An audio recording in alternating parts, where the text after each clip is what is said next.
10th standard max first unit representation of functions. ஒரு ஃபங்க்ஷனை நிறைய விதத்துல ரெப்ரசென்ட் பண்ணலாம். அது என்னலாம் அப்படின்னா, ஒன்று அதை ஆர்டர் பேர்ஸ் எழுதலாம், அப்படி இல்லை அப்படின்னா ஒரு டேபிள் ஃபார்ம்ல எழுதலாம், அதுவும் இல்லை அப்படின்னா ஒரு ஆரோ டயக்ராமா அதை வரையலாம், இல்லை அப்படின்னா கிராஃபிக்கல் ஃபார்ம்ல ரெப்ரசென்ட் பண்ணலாம். ஸோ ஒரு ஃபங்க்ஷனை பல விதத்துல ரெப்ரசென்ட் பண்ண முடியும். இதை வந்து ஒரு எக்ஸாம்பிள் சம் மூலமா டீட்டெயிலா பார்க்கலாம். ஓகே, எக்ஸாம்பிள் சம் பார்ப்போம். இந்த சம்ல ரெண்டு செட் கொடுத்துருக்காங்க, set A and set B. இந்த ரெண்டு செட்டுக்கும் இடையில ஒரு ரிலேஷன் டிஃபைன் பண்ணியிருக்காங்க. அது என்ன அப்படின்னா f of x equal to 3x minus 1. இந்த ரிலேஷன் வந்து ஒரு ஃபங்க்ஷன் அப்படின்னு இந்த சம்லே கொடுத்துட்டாங்க. எப்படின்னா இந்த ஸ்டேட்மெண்ட் பாருங்க, f mapping from a tends to b be a function அப்படின்னு கொடுத்துட்டாங்க. சரியா? இதுல இருந்து நமக்கு என்ன தெரியுது அப்படின்னா, இந்த ஸ்டேட்மெண்ட்ல இருந்து செட் ஏல இருக்கிற எலமெண்ட் தான் வந்து டொமைனா இருக்கு, செட் பில இருக்கிற எலமெண்ட் வந்து கோ டொமைனா இருக்கு அப்படிங்கிறது கிளியர் ஆகுது. ஓகே, நம்மள என்ன பண்ண சொல்லியிருக்காங்க அப்படின்னா, இந்த 4 ஃபார்ம்ல இந்த ஃபங்க்ஷனை வந்து எழுத சொல்லியிருக்காங்க. ஓகே, சொல்யூஷன் போலாம். ஃபர்ஸ்ட் கிவன் எடுத்து எழுதிப்போம். செட் ஏ வந்து equal to set of 1, 2, 3, 4. Set B equal to set of 2, 5, 8, 11, 14. கொடுத்திருக்க ரிலேஷன் வந்து f of x equal to 3x minus 1. Okay okay, இங்க வந்து இந்த f mapping from a tends to b be a function கொடுத்தனால set ஏல இருக்கிற element தான் domain. So அப்போ வந்து செட் ஏல இருக்கிற எலிமெண்ட்டை வந்து நம்ம எக்ஸா எடுத்துக்கலாம். அப்போ இங்க கொடுத்திருக்க ரிலேஷன் இருக்கு இல்லையா, f of x equal to 3x minus 1. இதுல எக்ஸுக்கு பதிலா நம்ம செட் ஏல இருக்கக்கூடிய எலிமெண்ட்டை 1 by 1 சப்ஸ்டியூட் பண்ணோம் அப்படின்னா f of x ஓட வேல்யூ கிடைச்சிரும். சப்ஸ்டியூட் பண்ணலாமா? முதல்ல 1 சப்ஸ்டியூட் பண்ணுவோம். அப்ப என்ன வருது பாருங்க, 3 into 1 minus 1. So 3 minus 1 equal to 2 வருது. ஸோ அப்போ x 1 இருக்கும்போது f of x ஓட வேல்யூ வந்து 2 கிடைக்குது. நெக்ஸ்ட் வந்து xக்கு பதிலா 2 சப்ஸ்டியூட் பண்ணோம் அப்படின்னா 3 into 2 minus 1. அப்போ 6 minus 1 equal to 5 வருது. ஸோ x வந்து 2 இருக்கும்போது f of x ஓட வேல்யூ வந்து 5 வருது. அடுத்து வந்து xக்கு பதிலா 3 சப்ஸ்டியூட் பண்ணோம் அப்படின்னா 3 into 3 minus 1. 9 minus 1 equal to 8. O, x வந்து 3 இருக்கும்போது f of x ஓட வேல்யூ வந்து 8 கிடைக்குது. அடுத்து வந்து 4 சப்ஸ்டியூட் பண்ணோம் அப்படின்னா 3 into 4 minus 1. So 12 minus 1 equal to 11. அப்போ x 4 இருக்கும்போது f of x ஓட வேல்யூ வந்து 11 வருது. இப்போ நமக்கு x வேல்யூ தெரிஞ்சிச்சு, f of x வேல்யூ தெரிஞ்சிச்சு. இதை வந்து நம்ம முதல்ல ஆரோ டயக்ராம வரையலாம். ஓகே, ஆரோ டயக்ராம்ல செட் ஏ வந்து டொமைனா எடுத்துப்போம், செட் பி வந்து கோ டொமைனா எடுத்துப்போம் இல்லையா. ஸோ அப்படி எடுத்துக்கிட்டோம். இங்க கிடைச்சிருக்க வேல்யூ இருக்கு இல்லையா, செட் அதாவது x ஓட வேல்யூ, அதுக்கு கரஸ்பாண்டிங் f of x ஓட வேல்யூக்கு நம்ம ஆரோ வரைஞ்சோம் அப்படின்னா x 1 இருக்கும்போது f of x வந்து 2 வருது இல்லையா. ஸோ 1ல இருந்து 2க்கு ஒரு ஆரோ. அப்புறம் வந்து x 2 இருக்கும்போது f of x ஓட வேல்யூ வந்து 5. ஸோ 2ல இருந்து 5க்கு ஒரு ஆரோ. நெக்ஸ்ட் வந்து x 3 இருக்கும்போது f of x வந்து 8 இருக்கிறனால 3ல இருந்து 8க்கு ஒரு ஆரோ. நெக்ஸ்ட் வந்து x 4 இருக்கும்போது f of x ஓட வேல்யூ வந்து 11 வரனால 4ல இருந்து 11க்கு ஒரு ஆரோ. ஸோ இந்த மாதிரி நம்ம ஆரோ டயக்ராமா வரைஞ்சாச்சு. ஸோ ஃபர்ஸ்ட் மெத்தட்ல நம்ம ரெப்ரசென்ட் பண்ணிட்டோம். நெக்ஸ்ட் வந்து டேபிள் ஃபார்ம். ஒரு ஃபங்க்ஷனை டேபிள் ஃபார்ம்ல ரெப்ரசென்ட் பண்ணணும் அப்படின்னா x ஓட வேல்யூவை ஃபர்ஸ்ட் ரோல எழுதணும், அதுக்கு கரஸ்பாண்டிங் f of x வேல்யூவை செகண்ட் ரோல எழுதணும். ஸோ அந்த மாதிரி இந்த சம்மை எழுதணும் அப்படின்னா நமக்கு இப்படிதான் டேபிள் கிடைக்கும். பாருங்க, x ஓட வேல்யூஸ் வந்து ஃபர்ஸ்ட் ரோல எப்படி எழுதிருக்கேன் பாருங்க, 1, 2, 3, 4 எழுதிருக்கேன். இந்த x வேல்யூவை f of xல சப்ஸ்டியூட் பண்ணனால நமக்கு ஒரு ஆன்சர் கிடைச்சது இல்லையா, அதை செகண்ட் ரோல எழுதியிருக்கேன்.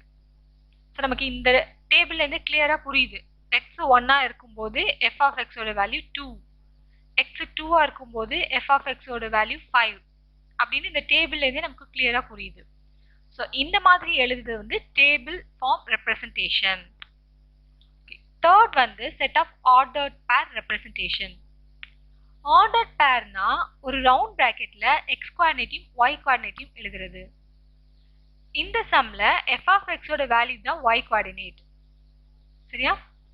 ஓகே, இப்போ செட் ஆஃப் ஆர்டர் பேர்ஸ் அப்படிங்கும்போது இந்த ஃபங்க்ஷனை சாட்டிஸ்ஃபை பண்ணக்கூடிய எல்லா ஆர்டர் பேர்ஸையும் ஒரு செட் பிராக்கெட்குள்ளே எழுதினோம் அப்படின்னா அதுதான் ஃபங்க்ஷனை ஆர்டர் பேர்ஸில் ரெப்ரசன்ட் பண்ணுறதா அர்த்தம். ஸோ இப்போ அப்படி எழுதுவோமா? இப்போ F equal to set bracket போட்டாச்சு. என்னென்ன ஆர்டர் பேர்ஸில் அந்த ஃபங்க்ஷனை சாட்டிஸ்ஃபை பண்ணுது பாருங்க. 1, 2, 2, 5, 3, 8, 4, 11. ஸோ இந்த 4 ஆர்டர் பேர்ஸும் தான் இந்த ஃபங்க்ஷனை சாட்டிஸ்ஃபை பண்ணுது. ஸோ அந்த ஆர்டர் பேர்ஸை நம்ம செட் பிராக்கெட்ல எழுதுறோம். இந்த மாதிரி ஃபார்மை தான் நம்ம ஆர்டர் பேர் ரெப்ரசன்டேஷன் சொல்றோம். ஓகே, லாஸ்ட் டைப் வந்து கிராஃபிக்கல் ஃபார்ம். இந்த ரெப்ரசன்டேஷன்ல பாயிண்ட்ஸை வந்து XY பிளேன்ல பிளாட் பண்ணுவாங்க. இதுலயும் வந்து நம்ம f of x-ஐ y கோஆர்டினேட்டா கன்சிடர் பண்றோம். ஸோ அப்போ x ஆக்சிஸ் y ஆக்சிஸ் ரெண்டுலையும் நம்ம வந்து நம்பர்ஸ் எடுத்துக்கலாம். x கோஆர்டினேட் வந்து x axis, y coordinate y axis. So இது நமக்கு தெரியும். இப்போ கிடைச்சிருக்க பாயிண்ட்டை பாருங்க, 1, 2. அப்போ வந்து 1 வந்து x கோஆர்டினேட்லையும் 2 வந்து y கோஆர்டினேட்லையும் இருக்கு. ஸோ இது ரெண்டையும் வச்சு ஒரு பாயிண்ட் மார்க் பண்ணோம்னா இந்த இடத்துல வருது. அடுத்து வந்து 2 x கோஆர்டினேட்டாவும் 5 y கோஆர்டினேட்டாவும் வச்சு ஒரு பாயிண்ட் பிளாட் பண்ணோம் அப்படின்னா அது கிராஃப்ல இங்கே வருது. நெக்ஸ்ட் வந்து 3 x கோஆர்டினேட்டாவும் 8 வந்து y கோஆர்டினேட்டாவும் வச்சு பிளாட் பண்ணோம் அப்படின்னா அந்த பாயிண்ட் இந்த இடத்துல வருது. அதுக்கு அடுத்தது 4 x கோஆர்டினேட்டாவும் 11 y கோஆர்டினேட்டாவும் வச்சு பிளாட் பண்ணோம் அப்படின்னா அந்த பாயிண்ட் இங்கே வருது. ஸோ இந்த மாதிரி 4 பாயிண்ட் வந்து நமக்கு கிடைக்குது. அதில் ஒரு லைன் நம்ம வரைஞ்சாச்சு. அப்போ இந்த ஃபங்க்ஷனை நம்ம கிராஃபிக்கல் ஃபார்ம்ல இப்படி தான் ரெப்ரசன்ட் பண்ணுவோம். சரியா? இன்னொரு விஷயம் நோட் பண்ணிக்கோங்க, எந்த ஒரு ஈக்குவேஷனை நம்ம கிராஃப்ல வரைஞ்சாலும் அதை நம்ம கர்வ்னு தான் சொல்லுவோம். சரியா? இது லைன் தான், பட் நம்ம ஜென்ரலா இதை வந்து கர்வ்னு சொல்லுவோம். எந்த ஒரு ஈக்குவேஷனையும் கிராஃப்ல வரைஞ்சோம் அப்படின்னா அது எந்த ஷேப்ல இருந்தாலும் சரி, அது ஒரு லைனா இருந்தாலும் சரி, ஜிக்ஸாக்கா இருந்தாலும் சரி, இல்லை ரவுண்டா இருந்தாலும் சரி, பட் அதை நம்ம வந்து ஜென்ரலா கர்வ்னு தான் சொல்லுவோம். சரியா? இது ஒரு நோட், இது ஞாபகம் வச்சுக்கோங்க. நெக்ஸ்ட் வந்து ஒரு நோட் பார்ப்போம். இந்த நோட்ல என்ன கொடுத்துருக்காங்க அப்படின்னா எல்லா ஃபங்க்ஷனையும் நம்ம கிராஃப்ல ஒரு கர்வா ரெப்ரசன்ட் பண்ண முடியும். ஆனா எல்லா கர்வும் ஃபங்க்ஷன் ஆக முடியாது. அதை தான் இந்த நோட்ல கொடுத்துருக்காங்க. ஓகே, ஸோ நம்ம இப்போ ஒரு கிராஃப் எடுத்துட்டோம் அப்படின்னா அதுல கர்வ் இருக்கும் இல்லையா, அந்த கர்வ் எல்லாமே ஃபங்க்ஷன் நம்மளால சொல்லிட முடியாது. சில கர்வ் வந்து ஃபங்க்ஷன் இல்லாமலையும் இருக்கும். சரியா? நம்ம எப்படி அந்த கர்வ் ஃபங்க்ஷனா ஃபங்க்ஷன் இல்லையான்னு கண்டுபிடிக்கிறது? அதுக்கு வந்து ஒரு டெஸ்ட் இருக்கு. அதுதான் வந்து வெர்டிக்கல் லைன் டெஸ்ட். இந்த டெஸ்ட்ல என்ன பண்ணுவாங்க அப்படின்னா அந்த கர்வ்ல ஒரு வெர்டிக்கல் லைன் வரைவாங்க. அந்த லைன் அந்த கர்வ்ல ஏதாவது ஒரு பாயிண்ட் வழியா பாஸ் ஆச்சு அப்படின்னா அந்த கர்வ் வந்து ஃபங்க்ஷன். இன்கேஸ் அந்த வெர்டிக்கல் லைன் வந்து அந்த கர்வ்ல 2-3 பாயிண்ட் வழியா கிராஸ் ஆகி போச்சு அப்படின்னா அந்த கர்வ் வந்து ஒரு ஃபங்க்ஷன் கிடையாது. புரியுதா? அப்படிதான் இந்த டெஸ்ட் மூலமா அந்த கர்வ் ஃபங்க்ஷனா இல்ல ஃபங்க்ஷன் இல்லையா அப்படிங்கறத கண்டுபிடிப்பாங்க. இங்க ஒரு 3 கிராஃபா எக்ஸாம்பிளா பார்க்கலாம். ஃபர்ஸ்ட் கிராஃப் எடுத்துப்போம். இதுல இந்த ரெட் கலர்ல இருக்கு இல்லையா, இதுதான் கர்வ். இந்த கர்வ்ல ஒரு வெர்டிக்கல் லைன் வரைஞ்சிருக்கோம். இந்த லைன் பாருங்க 2 பாயிண்ட் வழியா பாஸ் ஆகுது இல்லையா, பாயிண்ட் P, பாயிண்ட் Q. இந்த 2 லைனையும் அந்த 2 பாயிண்ட்டையும் அந்த வெர்டிக்கல் லைன் வந்து இன்டர்செக்ட் பண்ணுது. ஸோ அப்போ இந்த கண்டிஷனை அது சாட்டிஸ்ஃபை பண்ணல இல்லையா, ஒரே ஒரு பாயிண்ட் வழியா தான் கண்டிப்பா அது இன்டர்செக்ட் பண்ணும். இது அப்படி பண்ணாததுனால இந்த கர்வ் வந்து ஒரு ஃபங்க்ஷன் கிடையாது அப்படிங்கிறது ப்ரூவ் ஆகுது. ஓகே, செகண்ட் கிராஃப் பார்க்கலாம். இந்த கிராஃப்ல இந்த இந்த டயக்ராம் இருக்கு இல்லையா, இந்த யூ மாதிரி வரைஞ்சிருக்கோம், அந்த பிளாக் கலர்ல வரைஞ்சிருக்கோம் இல்லையா, இதுதான் வந்து கர்வ். இந்த கர்வ்ல ஒரு வெர்டிக்கல் லைன் வரைகிறோம். ரெட் கலர்ல இருக்கிறது வெர்டிக்கல் லைன். இந்த வெர்டிக்கல் லைன் வந்து 2 பாயிண்ட் வழியா பாஸ் ஆகுது, பாயிண்ட் P, பாயிண்ட் Q. இந்த 2 பாயிண்ட் வழியா பாஸ் ஆகுது. அப்போ இந்த கர்வும் இந்த கண்டிஷனை சாட்டிஸ்ஃபை பண்ணல. ஸோ அப்போ இந்த கர்வும் வந்து ஃபங்க்ஷன் கிடையாது அப்படிங்கிறது ப்ரூவ் ஆகுது. சரியா? ஓகே, கிராஃப் 3 பார்க்கலாம். இந்த கிராஃப்ல இந்த பிளாக் கலர்ல கொடுத்துருக்கோம் இல்லையா, இதுதான் கர்வ். இந்த கர்வ்ல ஒரு வெர்டிக்கல் லைன் வரைகிறோம். ரெட் கலர்ல வரையுது அந்த வெர்டிக்கல் லைன். இந்த வெர்டிக்கல் லைன் பாருங்க, அந்த கர்வ்ல ஒரே ஒரு பாயிண்ட் வழியா பாஸ் ஆகுது. அந்த பாயிண்ட் தான் P. ஸோ அப்போ இந்த கர்வ் இந்த கண்டிஷனை சாட்டிஸ்ஃபை பண்ணுது இல்லையா. இந்த கர்வ்ல ஒரு வெர்டிக்கல் லைன் வரைஞ்சோம்னா அது ஒரே ஒரு பாயிண்ட் வழியா தான் பாஸ் ஆகுது. ஸோ அப்போ இந்த கர்வ் வந்து ஒரு ஃபங்க்ஷன் அப்படிங்கிறது ப்ரூவ் ஆகுது. சரியா? ஸோ அப்போ இதுலேருந்து நமக்கு எல்லா கர்வும் ஃபங்க்ஷன் கிடையாது. ஏதாவது சில கர்வ் தான் ஃபங்க்ஷனாக இருக்கும். அது ஃபங்க்ஷனா இல்லையாங்கிறத இந்த வெர்டிக்கல் லைன் டெஸ்ட் மூலமா நம்மளால கண்டுபிடிக்க முடியும். புரியுதா? நெக்ஸ்ட் வந்து டைப்ஸ் ஆஃப் ஃபங்க்ஷன்ஸ் பார்க்கலாம். அதுக்கு முன்னாடி ஃபங்க்ஷனுடைய கண்டிஷனை ஒரு டைம் ரீகால் பண்ணிப்போம். என்ன கண்டிஷன்? டொமைன்ல இருக்கக்கூடிய ஒவ்வொரு எலமெண்ட்டுக்கும் இமேஜ் இருக்கணும். அந்த இமேஜ் வந்து யூனிக்கா இருக்கணும். அதுதானே கண்டிஷன். இன்னும் கிளியரா சொல்லணும் அப்படின்னா, ஒவ்வொரு எலமெண்ட்டுக்கும் ஒரே ஒரு இமேஜ் தான் இருக்கணும். ஒரு எலமெண்ட்டுக்கு 2 இமேஜ் இருந்தாலும் அது ஃபங்க்ஷன் கிடையாது இல்லையா? ஓகே, இப்போ டைப்ஸ் பார்க்கலாம். மொத்தம் 4 டைப்ஸ் இருக்கு. அது என்னலாம் அப்படின்னா, 1-to-1 function, many-to-one function, on-to function, into function. இந்த 4 ஃபங்க்ஷனையும் ஒன் பை ஒன்னா நம்ம பார்ப்போம்.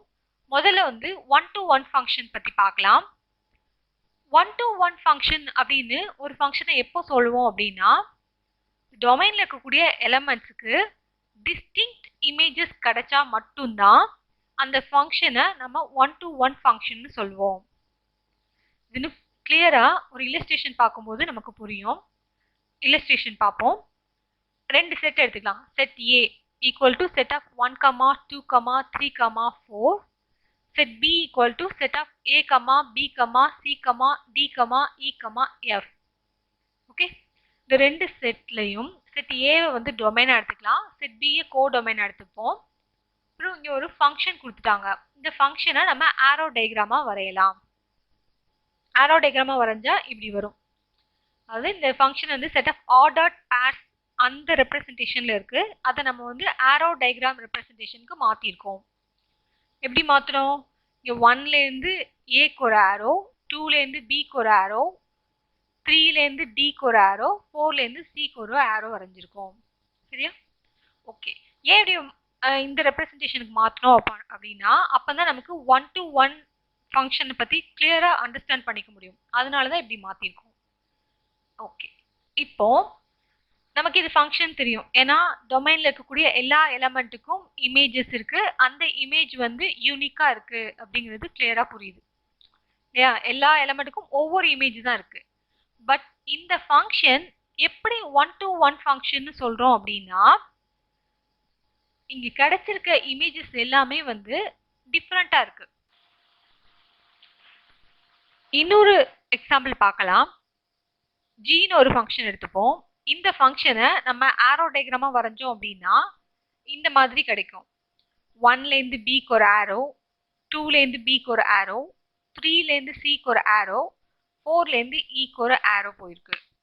ஓகே, இந்த ஃபங்க்ஷன் வந்து 1-to-1 ஃபங்க்ஷனா அப்படிங்கிறத பார்க்கலாம். 1-to-1 ஃபங்க்ஷனோட கண்டிஷன் என்ன? டொமைன்ல இருக்கக்கூடிய எலமெண்ட்டுக்கு வேற வேற இமேஜஸ் இருக்கணும். அதுதான் இதோட கண்டிஷன். பட் இங்க அப்படி இல்லை. 2 எலமெண்ட்டுக்கு சேம் இமேஜ் இருக்கு. இந்த டொமைன்ல 1, 2 இந்த 2 எலமெண்ட்டுக்கும் B அப்படிங்கிற சேம் இமேஜ் இருக்கு. ஜிங்கிற ஃபங்க்ஷன் வந்து ஒரு 1-to-1 ஃபங்க்ஷன் இல்லை அப்படிங்கிறது கிளியரா இருக்கு. நம்ம இப்போ இந்த சப்டிவிஷன் 1 and 2 இருக்கு, அந்த 2 எக்ஸாம்பிள்ல இருந்து 1-to-1 ஃபங்க்ஷன்னா என்ன அப்படிங்கிறது அண்டர்ஸ்டாண்ட் பண்ணியிருப்போம். 1-to-1 ஃபங்க்ஷனுக்கு இன்னொரு நேம் தான் இன்ஜெக்ஷன். நெக்ஸ்ட் வந்து many-to-one ஃபங்க்ஷன் பத்தி பார்க்கலாம். இந்த ஃபங்க்ஷனுக்கு என்ன கண்டிஷன் அப்படின்னா, டொமைன்ல இருக்கக்கூடிய ஏதாவது 2 எலமெண்ட்டுக்கு சேம் இமேஜ் வந்து Bல இருக்கும். இன்னும் எக்ஸாக்டா சொல்லணும் அப்படின்னா இது அப்படி 1-to-1 ஃபங்க்ஷனுக்கு ஆப்போசிட். 1-to-1ல என்ன பார்த்தோம்? டொமைன்ல இருக்கக்கூடிய எல்லா எலமெண்ட்டுக்கும் டிஃப்ரெண்ட் இமேஜஸ் இருக்கணும்னு பார்த்தோம். பட் இங்க அப்படியே ஆப்போசிட்ல 2 எலமெண்ட்டுக்கு ஒரே இமேஜ் இருக்கணும். இதுக்கு ஒரு எக்ஸாம்பிள் பார்க்கலாம். 2 செட் எடுத்துப்போம். Set A equal to set of 1, 2, 3, 4. Set B equal to set of A, B, C, D, E, F.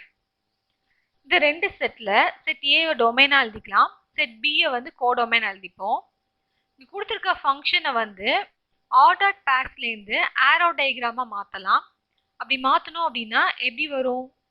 1ல இருந்து Aக்கு ஒரு ஆரோ, 2ல இருந்து Aக்கு ஒரு ஆரோ, 3ல இருந்து Bக்கு ஒரு ஆரோ, 4ல இருந்து Cக்கு ஒரு ஆரோ வரும். ஓகே, இப்ப பாருங்க, இங்க இருக்கிற 2 எலிமெண்ட் 1க்கும் எலிமெண்ட் 2க்கும் சேம் இமேஜ் இருக்கு. அப்போ இந்த ஃபங்க்ஷன் வந்து many to one ஃபங்க்ஷன்.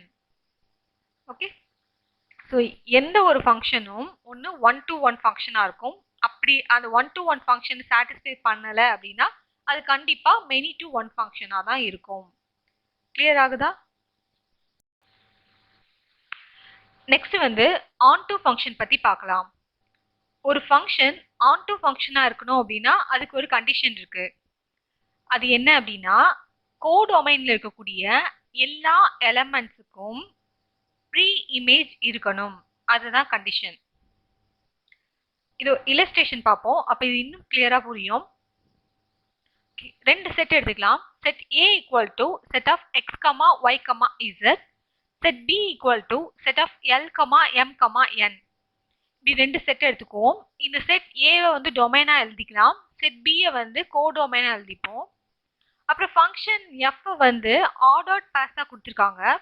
நம்ம வந்து அதை ஆரோ டயக்ராமா மாத்திப்போம். அப்படி மாத்தணும் அப்படின்னா எக்ஸ்ல இருந்து எம்முக்கு ஒரு ஆரோ வரைவோம், ஒய்ல இருந்து எண்ணுக்கு ஒரு ஆரோ வரைவோம், இசட்ல இருந்து எல்லுக்கு ஒரு ஆரோ வரைவோம். ஸோ இப்படிதான் நமக்கு ஆரோ டயக்ராம் கிடைக்கும். ஓகே, ஆர்டர் பேர்ல இருந்து ஆரோ டயக்ராமா மாத்தியாச்சு. இதுல பாருங்க, பி தானே நம்ம கோடொமைன் எடுத்துக்கோம். பில இருக்கிற எல்லா எலமெண்ட்டுக்கும் டொமைன்ல ப்ரீ இமேஜ் இருக்குது. அப்போ இது வந்து onto கண்டிஷனை சாட்டிஸ்ஃபை பண்ணுது. ஸோ இப்போ F வந்து இந்த ஃபங்க்ஷன் F வந்து ஒரு onto ஃபங்க்ஷன் அப்படிங்கிறது கிளியர் ஆகுது. ஓகே, ஸோ கோடொமைன்ல இருக்கக்கூடிய எல்லா எலமெண்ட்ஸ்க்கும் ப்ரீ இமேஜ் இருந்தது அப்படின்னா அந்த ஃபங்க்ஷன் வந்து onto ஃபங்க்ஷன். இதுல இன்னொரு விஷயம் நோட் பண்ணீங்களா? இங்கே கோடொமைனும் ரேஞ்சும் ஈக்குவல் இல்லையா? ஸோ onto ஃபங்க்ஷன்ல எப்பவுமே ரேஞ்சும் கோடொமைனும் ஈக்குவலாக தான் இருக்கும். அதை ஞாபகம் வச்சுக்கோங்க. அப்புறம் onto ஃபங்க்ஷனுக்கு இன்னொரு நேம் இருக்கு, அது வந்து சர்ஜெக்ஷன். இதுக்கு முன்னால இன்ஜெக்ஷன் ஒன்று பார்த்தோம். அது எதுக்கு பார்த்தோம்? 1 to 1 ஃபங்க்ஷனுக்கு பார்த்தோம். இது வந்து onto ரெண்டுமே ஓல் தான் ஸ்டார்ட் ஆகுது. ஸோ கன்ஃபியூஸ் பண்ணிக்காதீங்க. onto ஃபங்க்ஷனுக்கு தான் இன்னொரு நேம் சர்ஜெக்ஷன். புரியுதா? ஓகே, நெக்ஸ்ட் வந்து இன்டூ ஃபங்க்ஷன் பார்க்கலாம். இன்டூ ஃபங்க்ஷனுக்கு என்ன கண்டிஷன் அப்படின்னா ஒரு கோடொமைன்ல இருக்கக்கூடிய எலமெண்ட்ஸுக்கு எல்லாத்துக்குமே ப்ரீ இமேஜ் இருக்கணும்னு அவசியம் இல்லை. சில எலமெண்ட்ஸ்க்கு ப்ரீ இமேஜ் இல்லாம கூட இருக்கலாம். இதுக்கு அப்படியே ஆப்போசிட்ல ontoக்கு அப்படியே ஆப்போசிட் தான் இன்டூ. இதுக்கு ஒரு இல்லஸ்ட்ரேஷன் பார்ப்போம். 2 செட் எடுத்துக்கலாம். Set A equal to set of 1, 2, 3. Set B equal to set of W, X, Y, Z. இந்த 2 செட்ல செட் A வந்து டொமைனா எழுதிப்போம். செட் B வந்து கோடொமைனா எழுதிக்கலாம். இது கொடுத்துருக்க ஆர்டர்ட் பேர்ஸை நம்ம ஆரோ டயக்ராமா மாற்றணும் அப்படின்னா இந்த மாதிரி கிடைக்கும். 1ல இருந்து Wக்கு ஒரு ஆரோ, 2ல இருந்து Zக்கு ஒரு ஆரோ, 3ல இருந்து Xக்கு ஒரு ஆரோ. இந்த மாதிரி ஆரோ டயக்ராம் கிடைக்கும். ஓகே, இதுல பாருங்க, பில இருக்கக்கூடிய ஒரு எலமெண்டான ஒய்க்கு வந்து ப்ரீ இமேஜ் இல்லை. அப்போ இந்த ஃபங்க்ஷன் எஃப் வந்து ஒரு இன்டூ ஃபங்க்ஷன் அப்படிங்கிறது கிளியர் ஆகுது. அப்படியே ஆப்போசிட், கோடொமைன்ல இருக்கக்கூடிய எல்லா எலமெண்ட்ஸுக்கும் ப்ரீ இமேஜ் இருந்தது அப்படின்னா அது onto. அப்படி சில எலமெண்ட்டுக்கு ப்ரீ இமேஜ் இல்லை அப்படின்னா இன்டூ. ஸோ ஒரு ஃபங்க்ஷன் ontoவா இருந்தது அப்படின்னா அது வந்து கண்டிப்பா இன்டூவா இருக்க வாய்ப்பில்லை. ஒரு ஃபங்க்ஷன் இன்டூவா இருந்தது அப்படின்னா அது கண்டிப்பா ஆன்டூவா இருக்க வாய்ப்பில்லை. கிளியர் ஆகுதா? ஓகே. இதுல பாருங்க, டொமைன் வந்து கோடொமைனுக்கு ரேஞ்ச் வந்து சப்செட்டா இருக்கு. ஸோ ஆன்டூவை பொறுத்த வரைக்கும் கோடொமைனும் ரேஞ்சும் ஈக்குவலா இருக்கும். பட் இன்டூ ஃபங்க்ஷனை பொறுத்த வரைக்கும் ரேஞ்ச் வந்து கோடொமைனுக்கு சப்செட்டா இருக்கும். கிளியர் ஆகுதா? இப்போ நம்ம 4 டைப்புக்கும் எக்ஸ்பிளனேஷன் பார்த்தாச்சு. ஒன் ஃபங்க்ஷனும் மோர் டு ஒன் ஃபங்க்ஷனும் அப்படியே ஆப்போசிட். அதே மாதிரி ஆன் டு ஃபங்க்ஷனும் இன் டு ஃபங்க்ஷனும் ஆப்போசிட். கிளியர் ஆகுதா? நெக்ஸ்ட் வந்து இல்லஸ்ட்ரேஷன் 15 பார்ப்போம். இந்த இல்லஸ்ட்ரேஷன்ல 4 ஆரோ டயக்ராம் கொடுத்துருக்காங்க. இதுல எந்த மாதிரி ஃபங்க்ஷன் வந்திருக்கு அப்படிங்கறத நம்ம கண்டுபிடிக்கணும். இந்த இல்லஸ்ட்ரேஷன் பாத்தீங்கன்னா ஜஸ்ட் ரீகால் பண்ற மாதிரி 4 டைப் ஆஃப் ஃபங்க்ஷன் பார்த்தோம் இல்லையா, அதோட ரீகால் மாதிரி தான் இந்த இல்லஸ்ட்ரேஷன் இருக்கு. ஓகே, இதுல ஃபர்ஸ்ட் ஆரோ டயக்ராம் பாருங்க. இதுல டொமைன்ல இருக்கக்கூடிய ஒவ்வொரு எலிமெண்ட்டுக்கும் வேற வேற இமேஜஸ் கிடைச்சிருக்கு.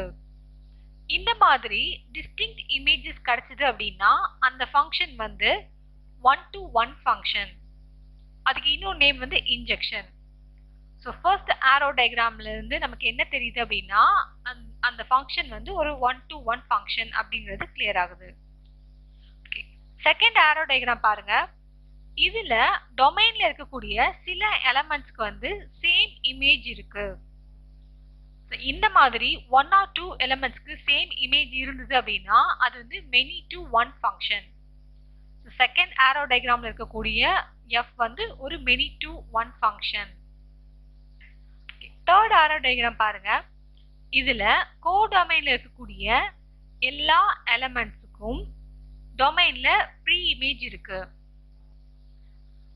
இந்த கண்டிஷனை சாட்டிஸ்ஃபை பண்ணுச்சு அப்படின்னா அந்த ஃபங்க்ஷன் என்னது ஆன் டு ஃபங்க்ஷன்.